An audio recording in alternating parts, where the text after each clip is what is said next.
Saan ba una natututo ang mga bata, ang mga anak? Sa magulang, sa kapatid, mga kasama sa bahay, mga kalaro. Magandang tanghali at magandang araw ng linggo. Today is December 7, first week of December. Grabe. Merry Christmas, everyone! Excited na ang lahat. Yung iba nakapaghanda na, nakapag-prepare na para sa kanilang Christmas party. Nakaschedule na kung kailan ang party. And today, new episode, new learning. Welcome to JMC Series, your daily source of wisdom, motivation, and financial growth. Here, we believe that success starts with the right mindset and wealth begins with the right knowledge. So if you are ready to take charge of your life, unlock your potential, not just a financial freedom, but a wiser and stronger you.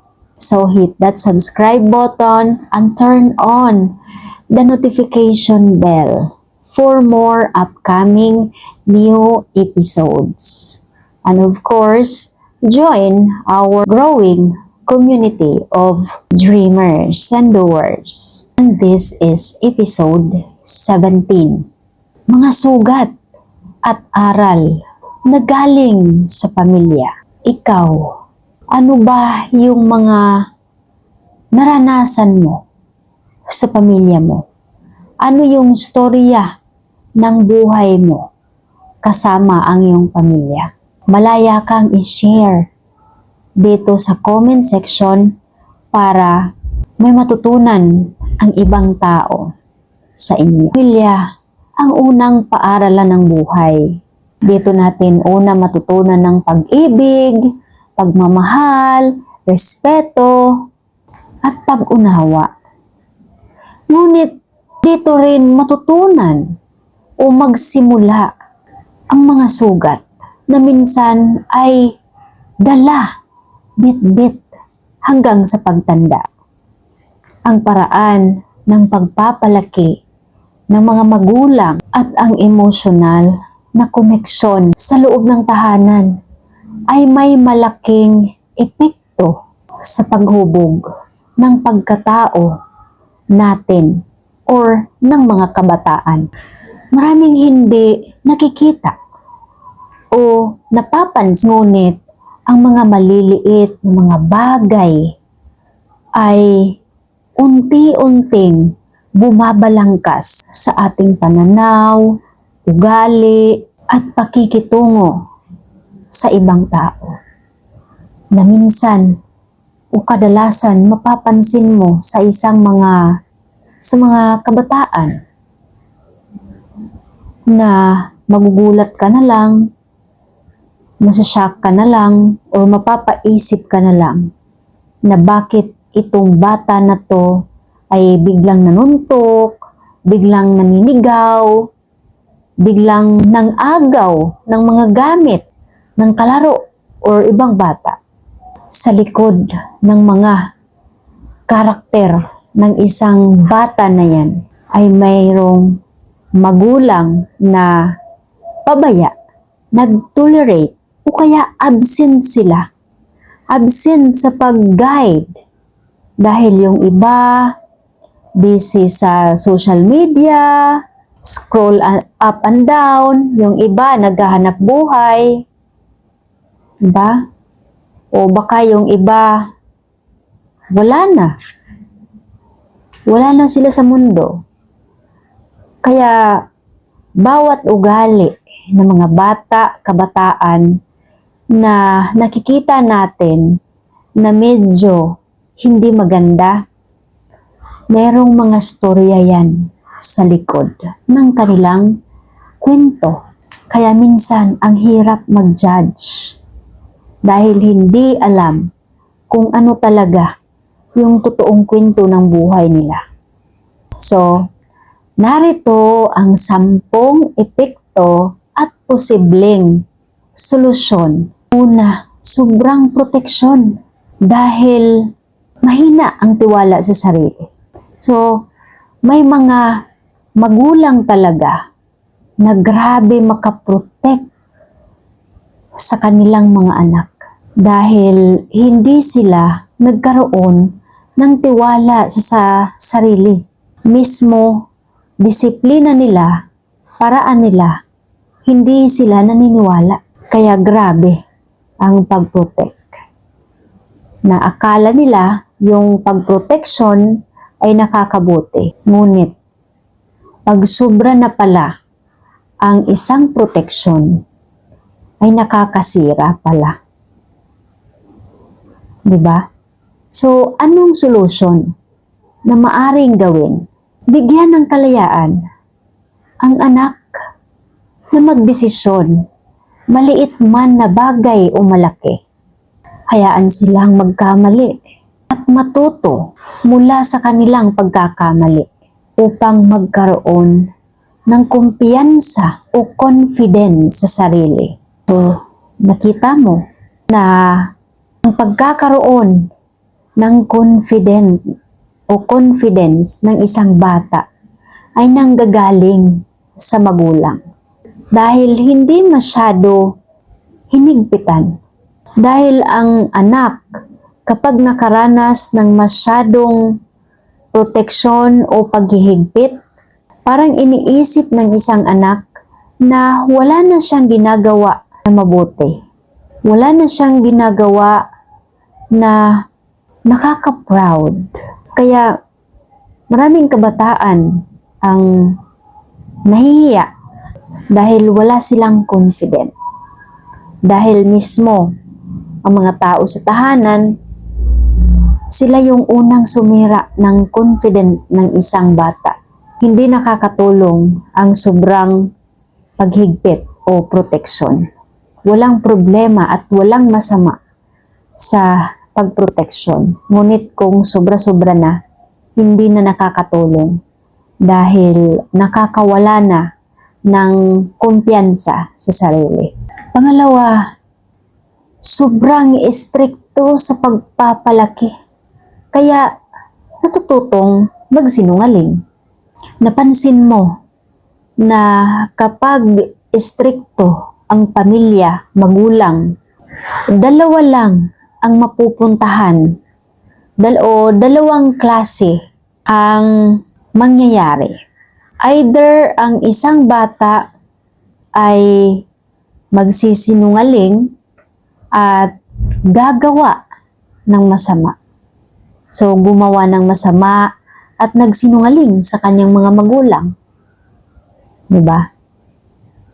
At pangalawa, dahil tutol ang magulang sa mga gawain, sa mga ginagawa niya, sa mga pangarap niya.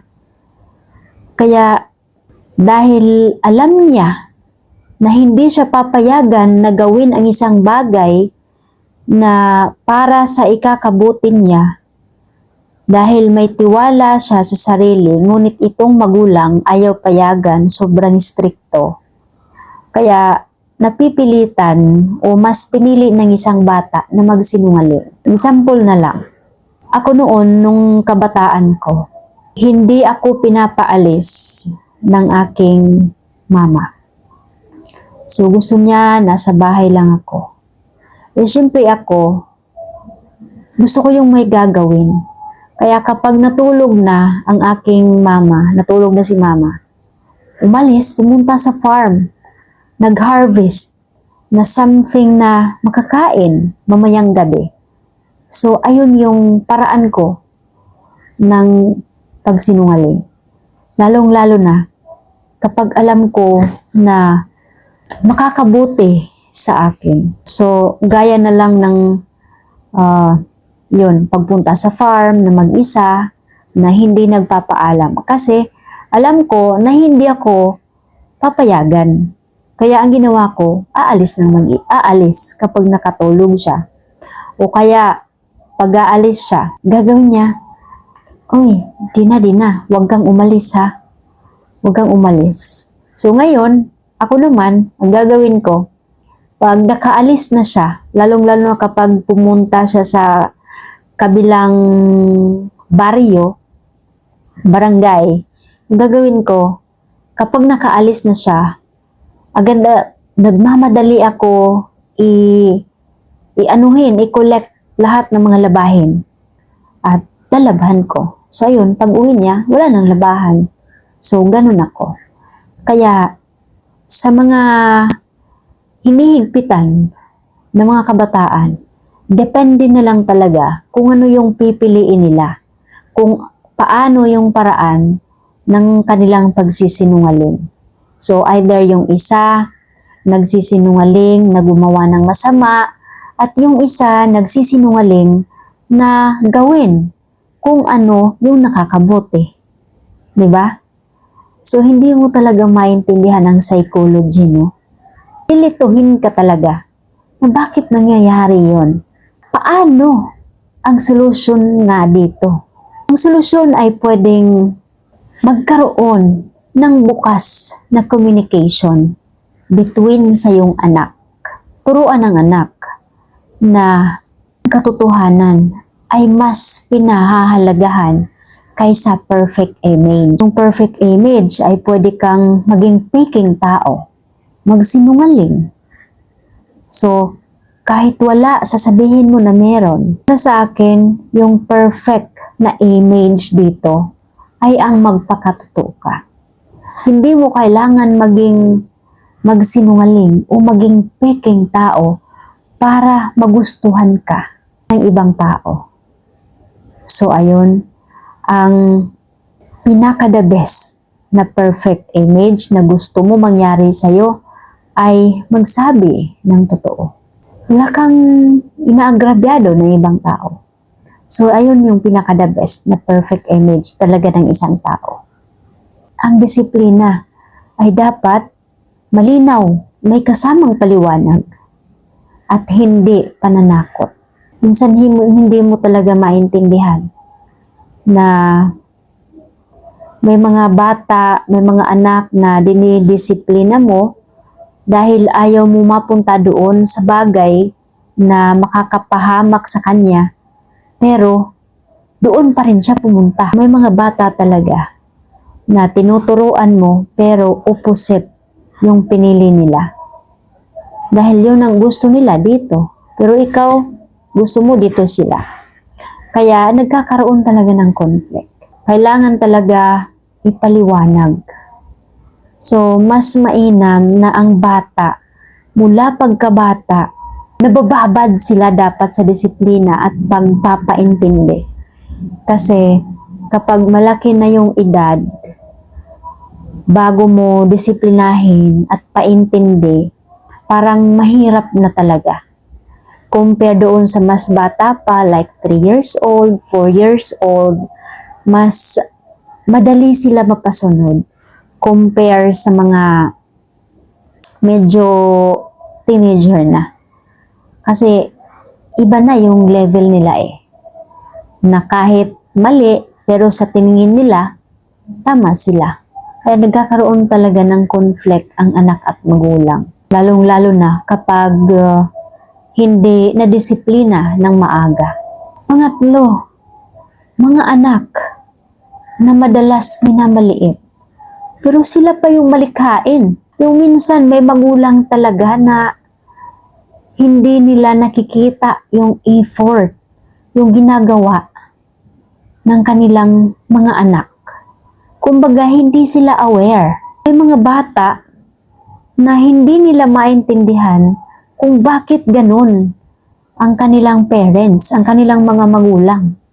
Minsan, may mga kabataan na iisipin nilang, nako, baka hindi ako tunay na anak.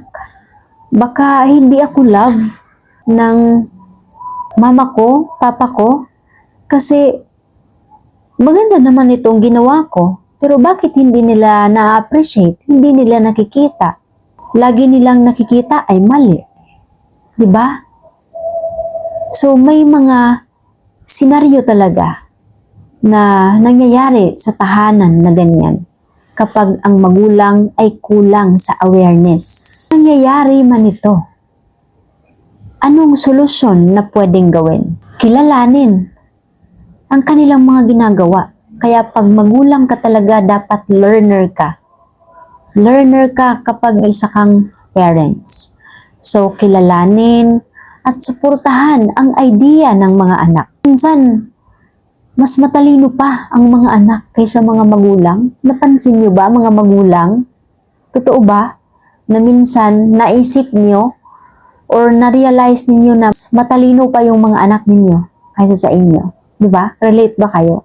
Bigyan sila ng pagkakataon na ipakita ang kanilang talento at huwag basta-basta na maliitin ang kanilang mga talento dahil lang sa edad.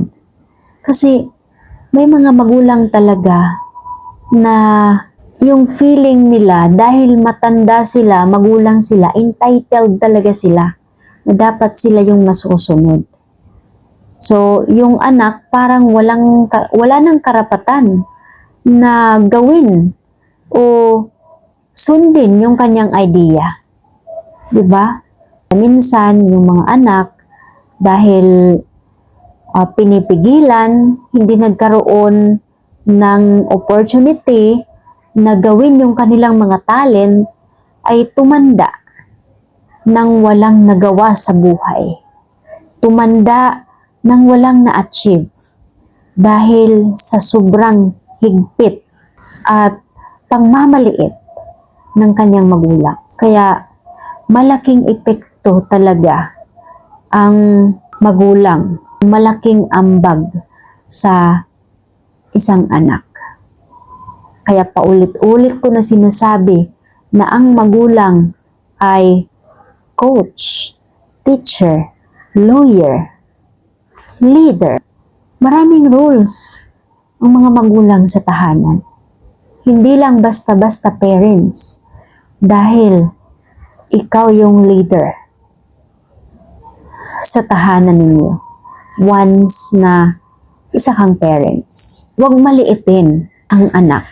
Hindi mo alam na ang anak mo ay mas matalino pa pala sa'yo. Kaya hindi mo pwede na maliitin o i-judge yung mga ginagawa niya. Pang-apat, mga anak na napapabayaan. Kaya madalas sa labas o sa ibang tao nakikita o hinahanap yung pagkalinga o pagkilala sa kanila. Kapag ang anak at magulang walang koneksyon, sa labas hahanapin ng anak yung koneksyon sa ibang tao. Ngayon ang tanong, yung nakilala niya na kaibigan sa labas, makakatulong ba sa kanya? Safe ba siya doon sa nakita niyang tao? Pwede niyang i-share yung kanyang nararamdaman. Pag napansin mo o kapag aware ka na napapabayaan mo na pala ang iyong anak, dapat may solusyon ka na. So, anong solusyon na maaring gawin? Siyempre, maglaan ng oras at atensyon para magkaroon ka ng koneksyon sa iyong anak. Para hindi na niya kailangan humanap ng ibang tao o ng parehong bata para i-share yung kanyang feelings. So, hindi niya kailangan dahil nandyan ang magulang niya. Kasi, feeling niya ay safe siya. Lahat ng mga nararamdaman niya at mga plano niya sa buhay ay sinishare niya. Dahil, pakiramdam niya ay matalino kang magulang. Alam niya na matutulungan mo siya. Diba? So, ganun. Kaya dapat atensyon at oras ang kailangan na ibigay ng isang magulang sa kanyang mga anak. Lalong-lalo na kapag busy parents ka, may trabaho ka. So, yung breakfast, lunch, o dinner yung pwede mong ibigay sa iyong anak. Merong Saturday, Sunday. 'Di ba? Yan. Kahit isang oras lang ay malaking bagay na yon na ibigay mo sa iyong anak para kumustahin siya. Ang simpleng pakikinig at kahit maikling oras ay malaking bagay na sa mga anak upang maramdaman nila na mahalaga sila sa iyo bilang magulang, bilang anak. Kahit busy kayo, never niyong sabihin sa iyong mga anak na busy ako. Mas mainam na sabihin niyo sa iyong mga anak, sige anak, mamaya, uuwi ako ng maaga para makapag-usap tayo. Kasi may mga magulang na kunti lang yung ginagawa o kaya scroll lang up and down sa kanilang gadget. Tapos kapag nilapitan ng anak, umalis ka, busy ako. Diba? So, pinagpalit niya yung oras sa gadget. Yung time niya na para sana sa anak. 5, magulang na malayo sa emotion o walang emotion.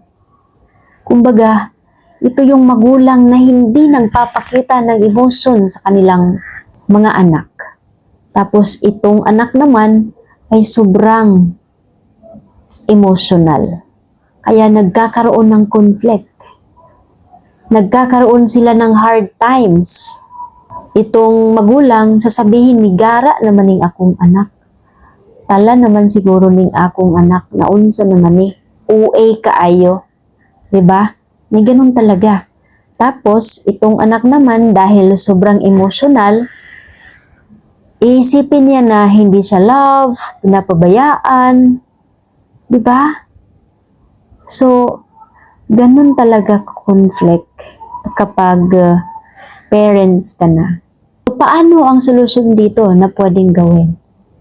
Na kahit nahihirapan ka maglabas ng emotion, dapat kailangan mong matutunan. Matutong magpakita ng damdamin at pagmamahal sa iyong anak. Simpleng yakap, simpleng appreciate, simpleng pagpapasalamat, at pakikipag-usap o bukas na communication. Ito ay nakakatulong sa pag-balance ng kanyang emosyon.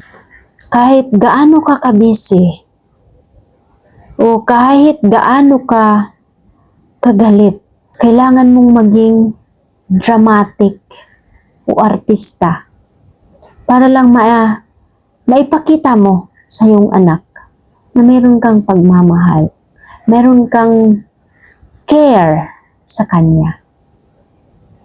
Para alam din niya kung paano niya i-manage yung kanyang emotion. Makikita mo na yung mga kabataan, may mga bata na hindi marunong magpigil ng kanilang nararamdaman. Kaya yung iba, basta-basta na lang nagwawala, naghahamon, madali makakita ng away, nagmumura. So, dahil din yon sa disiplina na pinapakita ng kanyang mga magulang o mga tao sa bahay. 6, o ama na sinasaktan at minamaliit ang kanilang mga asawa. Kapag nakita ito ng anak, especially pag babae, masisira ang kanyang pagpapahalaga. O mismo ang kanyang ama, tatay, ay hindi pinapahalagaan ang kanyang anak na babae. Dahil sa pinapakita niya kung paano niya tinatrato yung kanyang nanay. Kaya itong anak na babae ay pwedeng magkaroon ng trauma na iisipin niya na lahat ng lalaki ay kagaya ng kanyang ama. Pang-abuso. Pwede rin makita ng anak na lalaki na ang akala ng anak na lalaki ay mabuti, ay pwedeng gawin yung ginawa ng kanyang ama hindi malabo o malayo na susundin talaga ng anak na lalaki paano tinatrato ng kanilang tatay ang kanilang ina. Doon, sa senaryo na yon, sa mga anak na apektado, may mga abuso at may masasaktan. So, yung nasasaktan doon, yung kanilang anak na babae. Dahil nasaktan sa ginawa ng kanyang ama, doon sa kanyang ina, so magkakaroon talaga siya ng trauma. Maitatanim niya sa kanyang memory na lahat ng lalaki ganun. Nahihirapan siyang magtiwala dahil nagkaroon siya ng trauma, yung damage na ibinigay ng kanyang ama. O anong mga solusyon na posibleng gawin para hindi ito mangyari at pwedeng maiwasan ng bawat pamilya? Itigil ang cycle ng karahasan. May problema. Lutasin ito sa respeto at tamang communication. So pag-usapan ng maayos. Hindi kailangan maliit, hindi kailangan murahin ang iyong asawa. O kapag nangyari ito, kailangan bigyan ng counseling o emotional support ang anak na nakasaksi ng mga pangyayari para hindi niya dalhin hanggang sa pagtanda. Diba? So, lahat ng mga nangyayari sa tahanan, magulang talaga ang unang nagtuturo. Mga tao sa bahay, ang unang nagtuturo sa mga kabataan. 7, magulang na laging busy sa trabaho, kaya itong anak naging emotionally neglected. Karamihan sa mga magulang ay wala ng oras sa kanilang mga anak. Na minsan yung kanilang mga anak inaasa na lang sa mga katulong, sa nani.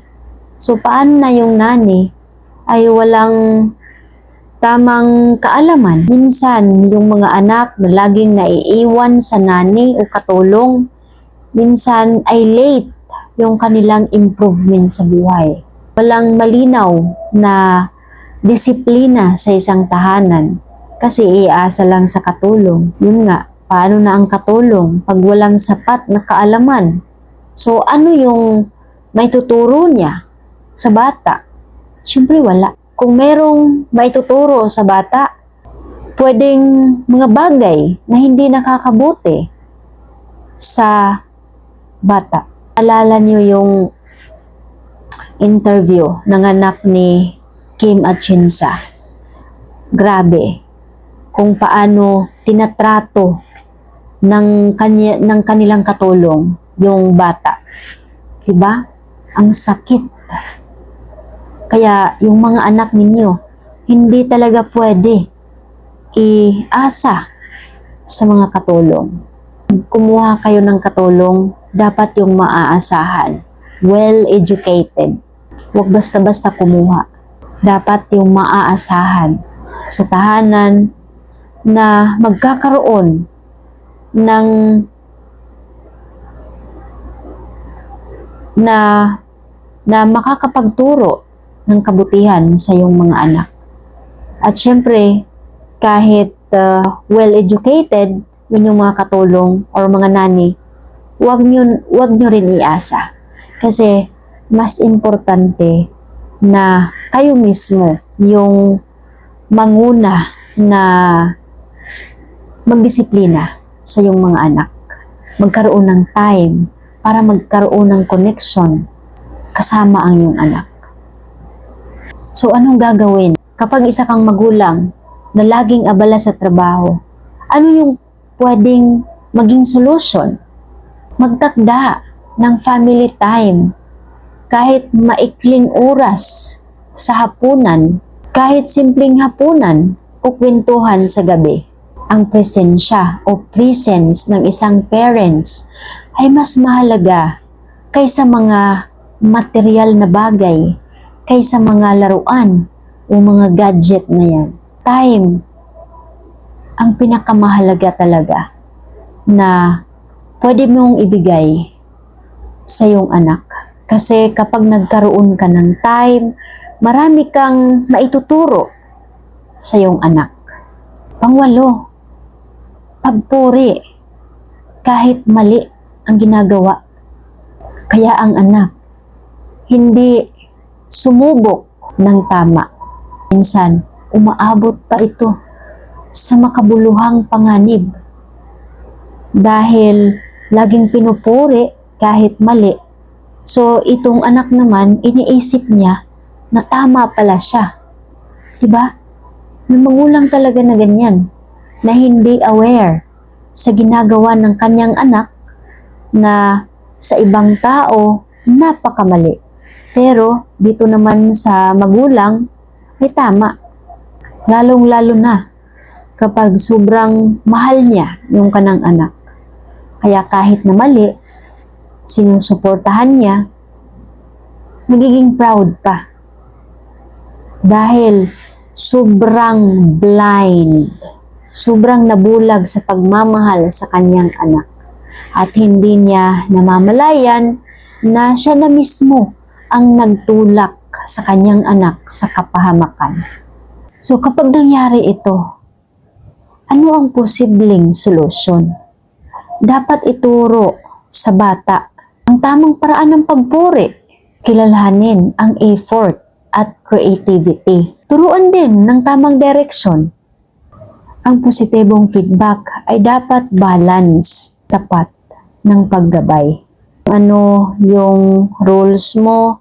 Ano yung gusto mong gabay na ibigay sa iyong anak? Dapat consistent ka. Hindi pa iba-iba. Minsan, may mga bata na matagal makaintindi. Lalong-lalo na kapag nafe-feel nila na hindi ka sincere, na kanina galit ka, tapos ngayon iba na. So dapat may paninindigan.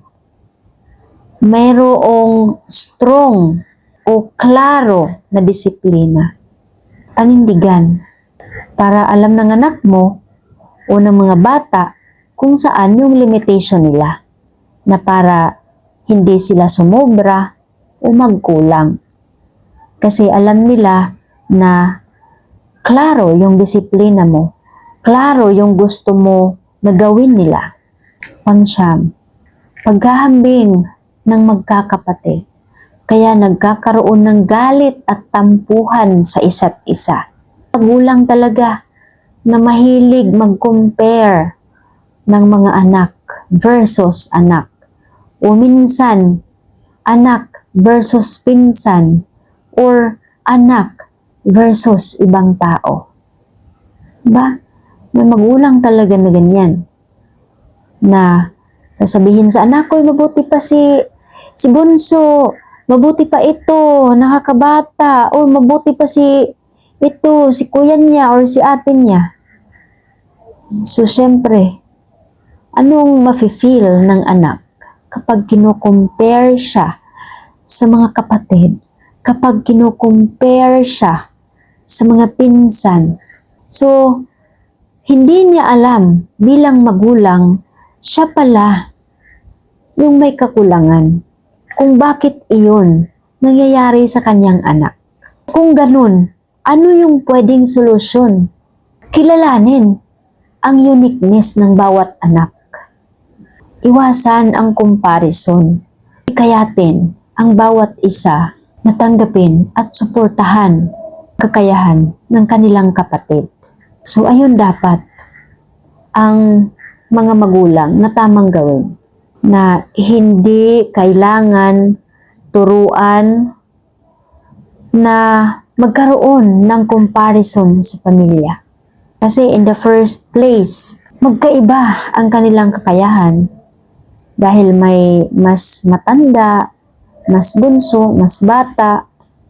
Diba? Kaya hindi kailangan talaga i-compare.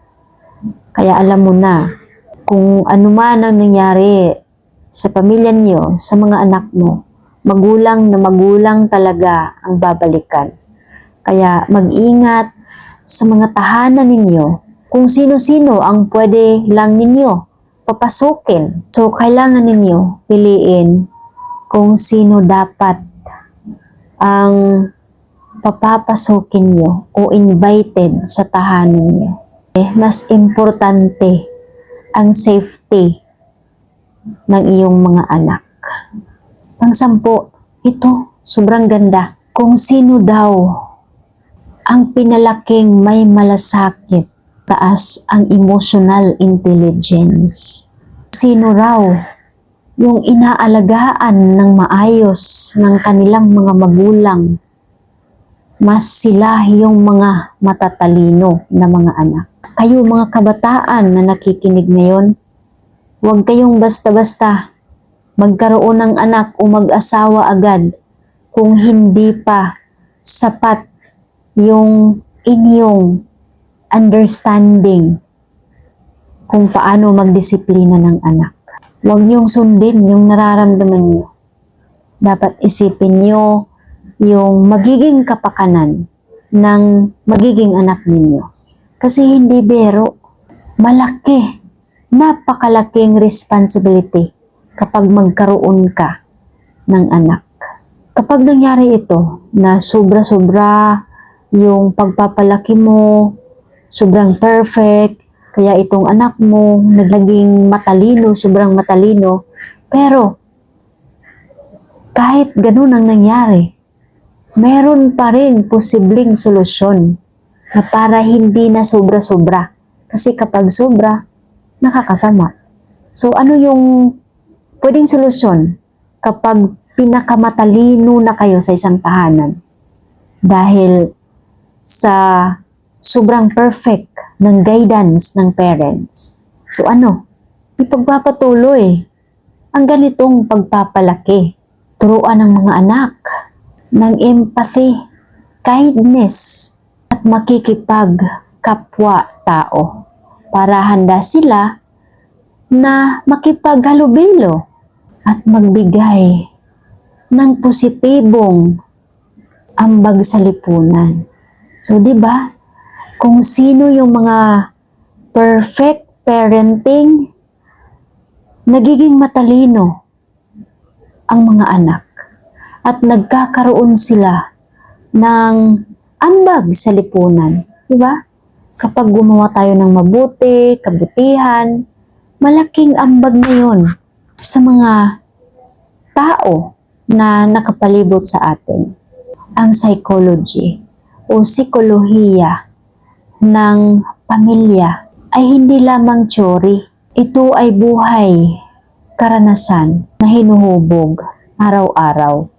Ang ating mga magulang, kapatid, at tahanan ay may direktang impluwensya sa ating pagkatao. Hindi man natin mapipili ang ating pamilyang pinagmulan, maaari nating piliin kung paano ito magiging aral para sa atin. Sa huli, ang pinakamahalagang hakbang ay ang kilalanin ang mga sugat, tanggapin ang mga leksyon o lesson ng buhay at gamitin ito upang lumikha ng maayos, mas malusog at mas mapagmahal na pamilya para sa susunod na henerasyon. I hope you've learned or may natutunan kayo sa episode na to para sa kapayapaan ng pamilya niyo at magiging future family ninyo. So, before I end this episode, success is not about money. It is about mindset, discipline, and wisdom. Keep pushing forward, keep learning, and keep growing. This is Gina Kalinog reminding you your future is built today. See you sa next episode.